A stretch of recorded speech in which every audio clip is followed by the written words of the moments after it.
Гэр бүл хөдөлмөр нийгмийн хамгааллын салбарын хэмжээнд 2026 оныг хөдөлмөр эрхлэлтийг дэмжих жил болгон зарлаж, хөдөлмөрийн зах зээлийн өнөөгийн нөхцөл байдал, цааш дэнчиг хандлага, тулгамдсан асуудлуудын талаар хэлэлцэж, хөдөлмөр эрхлэлтийн бодлогын хүрээнд салбар болон байгууллага хооронд уялдаг хангах, бодлогын шинжилгээний чиглэлийн санал зөвлөмж гаргах зорилготой хөдөлмөр эрхлэлтийн шинэ нэрэнд бид бэлэн арга хэмжээг зохион байгуулж байна. Монгол Улсын ерхий сайд Зандан шатрын арга хэмжээнд оролцож өгөхлөхдөө технологийн хөгжил, өөрчлөлт, автоматжуулалт нь хөдөлмөр эрхлэлтэд хүчтэй нөлөө үзүүлж байна. Хэмэл оюун ухаан дэвшилтэд технологиуд нь зарим ажлын байрыг орлохын зэрэгцээ, шинэ ур чадвар шаардж байгаа нь насан туршийн сургалт хөгжлийн эрэлт хэрэгцээг нэмэгдүүлж байгаа гэдгийг онцолж байсан юм а. Гэр бүл хөдөлмөрийн нийгмийн хамгааллын салбарын хэмжээнд 2026 оныг хөдөлмөр эрхлэлтийг дэмжих жил болгон зарласан. Энэ хүрээнд засгийн газар залуучууд, эмэгтэйчүүд, ахмадуудын ажлын байрыг нэмэгдүүлэхэд анхаарч ажиллана гэлээ.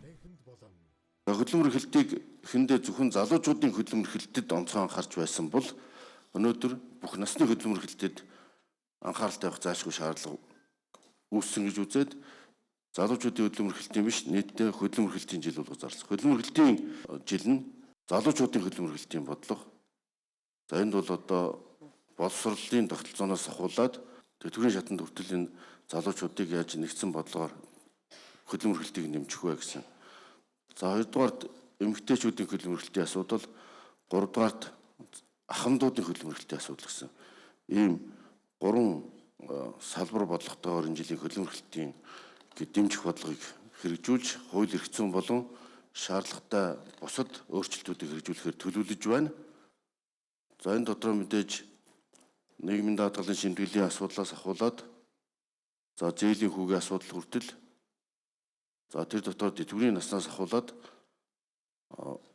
залуучуудын хөдөлмөр эрхлэлтийг дэмжих, ажлын байраар хангах, төр хувийн хөвшил олон нийтийн байгууллагуудын хамтын ажиллагаа гэсэн юм зохис шийдвүүдийг гаргах ёстой. 2026 оны хөдөлмөр эрхлэлтийг дэмжих жил болгон зарласантай холбогдуулан Монгол Улсын засгийн газраас хөдөлмөр эрхлэлтийг нэмэгдүүлэхэд бодлого үйл ажиллагааны уялдаа холбоог хангах, ажил олгогч, ажилтнанд ээлтэй эрх зүйн орчныг бүрдүүлэх, иргэдийн амжиргаанд бодит ахиц гарах тодорхой алхмуудыг авч хэрэгжүүлнэ. Одоогийн нийгмийн халамжийн тэтгэмж, тусламжийн зорилго нь ядуурл эмзэг байдлыг бууруулахад чиглээгүй.